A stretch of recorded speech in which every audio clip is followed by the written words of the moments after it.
Now, the Nintendo Switch has been an absolute beast for delivering games in a portable format, but we have to be honest, it's also been pushed way beyond its limits. And with the Nintendo Switch 2 right around the corner, I think it's time to start talking about what games deserve a performance upgrade on the next system. I mean, what games are currently held back by the hardware and aren't maybe delivering the best experience they could. And personally, I do want to mention I hope these come as upgrade packs for people that have already bought the games and that they don't try to re-release them, making us pay full price yet again. I mean, I'd be even willing to throw a few bucks at these upgrade packs, like $10 to $20 at maximum, and get a better gameplay experience for some of my favorite games. But who knows what the future will bring. Now let's dive in and look at 5 games that really could finally reach their full potential on the Nintendo Switch 2.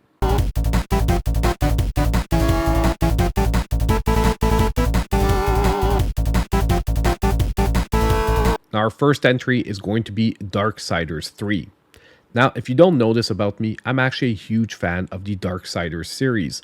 I've been following it since its very beginning, and it really was a joy playing through the first 2 entries on the Switch, finally in a portable format. And even later when Darksiders Genesis released, although I wasn't a huge fan of the switch up in gameplay styles, I still had a ton of fun with that entry on the Nintendo Switch as well. And I was really hoping to finally be able to play Darksiders 3 in that same format. Well, I did get my wish of it coming to the Nintendo Switch, although the experience didn't quite live up to my expectations. And it's too bad because all the ingredients of a great entry in the series are there. Biblical lore, intense combat, environmental puzzles, and a fierce protagonist in Fury, the third horseman. Or rather, let's say horsewoman of the apocalypse. But I have to be real. The Switch port here feels more like a post-apocalyptic struggle in itself. Framerate drops are frequent, especially when multiple enemies are on screen or large effects like fire and explosions fill the battlefield. And these are frequent all throughout the game, especially during boss fights, where sometimes it gets so bad that you lose track of the boss and it can cost you quite a few tries. But that's not all. Textures are muddy, lighting is heavily downgraded, but worst of all, there are some very jarring loading zones, where some parts of the environment are just too big for the Switch to load at once, and you'll randomly hit these invisible wall loading zones where your character will basically freeze for a few seconds as the next part of the world loads into reality. And this really interrupts what should be a smooth and interconnected world. And not to mention that on top of it, this is the entry in the series that tried to shift the combat system from a traditional hack and slash to a more parry and dodge based fighting system where timing is extremely important. Now the good news is that there is an option now to turn that to a more traditional system, which actually does make the game slightly playable. Now, to be honest, all of this didn't come as a surprise because the original game already launched with performance issues on other platforms, and those were really only magnified on the Switch. The good news though is that with the Switch's rumored hardware leap, now we're talking DLSS support and stronger GPU horsepower, Darksiders 3 could finally live up to its vision in a portable format. I mean, imagine finally playing this game with 60 FPS, high-res textures, and quick transition between zones. Not to mention zero input lag during parries and dodges. Now, personally, that's the apocalypse I signed up for.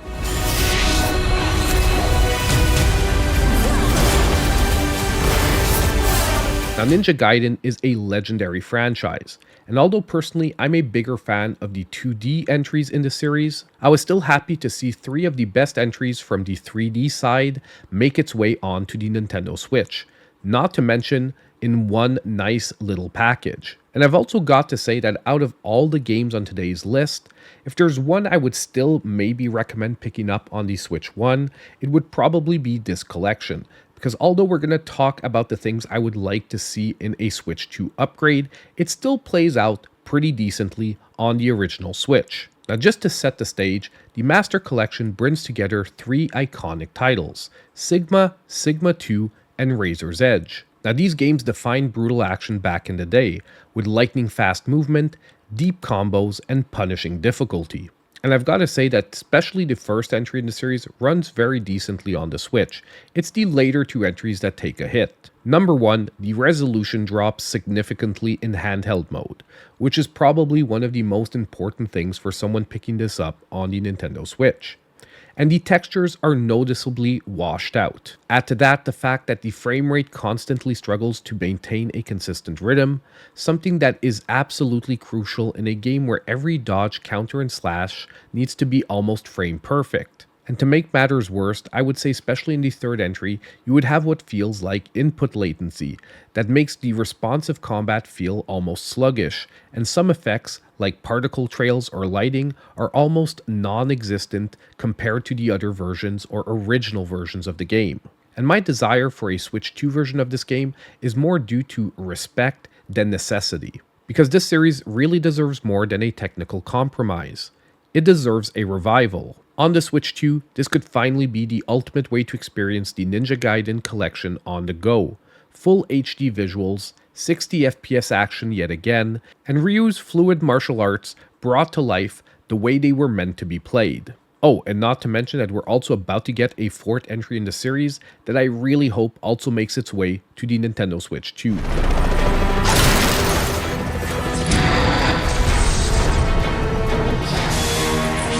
Now, for a long time, superhero games were synonymous with cash-ins.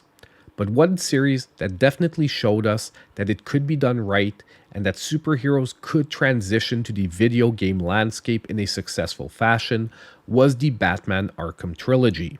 And once again, this was another series that was very dear to my heart as I pretty much played all of them as they came out. And I was really looking forward to having a chance to re-experience them on the Nintendo Switch, once again, especially in that portable format.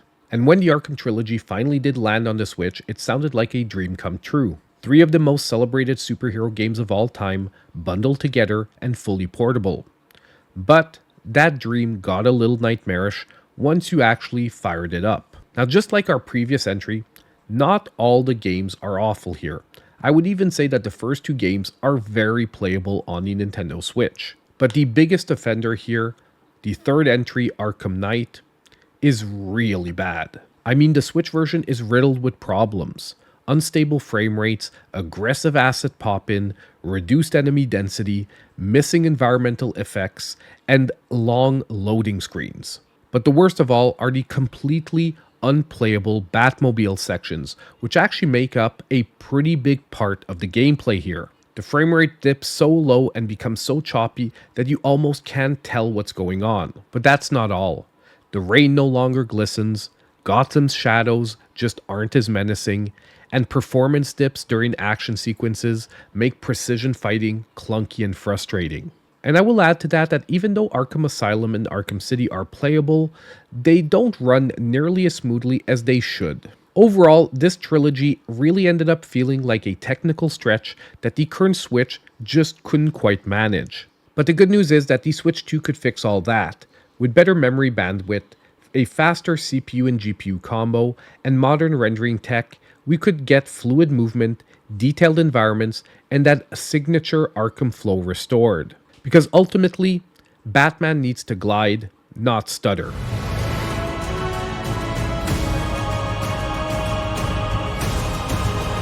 Now next, we have another Crab's Treasure. Now this game is a truly unique entry in the Souls-like genre, going for a cutesy, humorous aesthetic rather than that dark and foreboding one. And once again, I was super excited to see it scheduled for a Switch release, and I couldn't wait to jump in. And it almost breaks my heart to include it in this list. Because overall, this game is a clever, witty, and surprisingly deep Souls-like that is set in a colorful underwater kingdom. And it's got charm, tight mechanics, and fantastic enemy variety, just maybe not on the Switch, where unfortunately the game gets bogged down by its own ambition. The frame rate is wildly inconsistent, especially in dense areas or boss fights, and the camera sometimes just loses track of the action. And in a game that uses a Souls-like based combat system, that's just unacceptable. To top it all off, textures pop in late, water effects are reduced, and the load times between zones can really kill the pacing, especially when you have to die and re-enter a fight multiple times. it really becomes frustrating and you often abandon just due to impatience. Now, once again, I am going to mention that this game isn't completely unplayable on the Switch, but just as I mentioned, it can become slightly frustrating. And ultimately, this game deserves better, because it's really hard to enjoy the whimsy and beauty when you're fighting with the camera and just trying to stay alive. And that's where a Switch 2 version could come in, to preserve that whimsy while delivering sharper visuals, faster load times, and finally, yet again, that smooth 60 FPS gameplay that this game deserves. And especially during those chaotic shell-slinging brawls. And ultimately, we need to give this crab not only a second shell, but also a second chance. Crazy murderous crabs outside trying. Begone, little hermit, I tire of you. Yes, ma'am. Now last to round off our list for today, we have Sefue. Now yet again, this is another game I have a pretty deep connection to, because I'm pretty into martial arts, and Sefue has to be one of the best representations of traditional martial arts in gaming. And the thing about this game is that it's all about precision, flow, and timing. It's a martial arts brawler where you learn from failure, quite literally, as your character ages each time you fall in battle. The problem on the Nintendo Switch is that it's really hard to find that rhythm when the hardware keeps tripping over itself. In this one, the frame pacing can really be uneven, and the resolution sometimes dips very hard, especially during particle-heavy segments.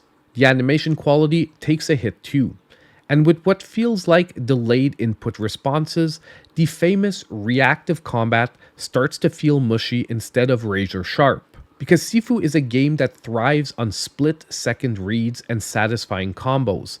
It's almost half dance and half deathmatch. And if it feels like you're losing the ability to react to those split-second reads, once again, the game just becomes frustrating. And yet again, it's not a case of the game being unplayable on the Switch, it's just a question of it deserving better. And I really think that the Switch 2 could bring that precision back to life. I mean, let us feel the fluidity of a well-executed parry chain in high definition with locked frames. Let Sefue flow the way it was designed to and kick its way onto the Nintendo Switch 2.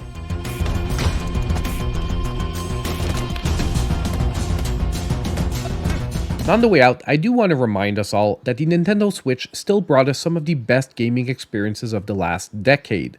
Unfortunately, just not all of them unscathed. But I would say that these 5 games that are absolutely worth your time deserve a technical refresh on the Nintendo Switch 2. As I said in the beginning, I really do hope that they deliver this as upgrade packs rather than just making us re-buy the games again. But to me, the most important thing is to get the best versions of these games possible. So now I turn over the question to you. What other games would you like to see get an upgrade on the Nintendo Switch 2? Oh, and on the way out, don't forget to hit that like button, subscribe if you aren't already, and click on that notification bell so you know when all my future content comes out. And as usual, I'll see you in my next video.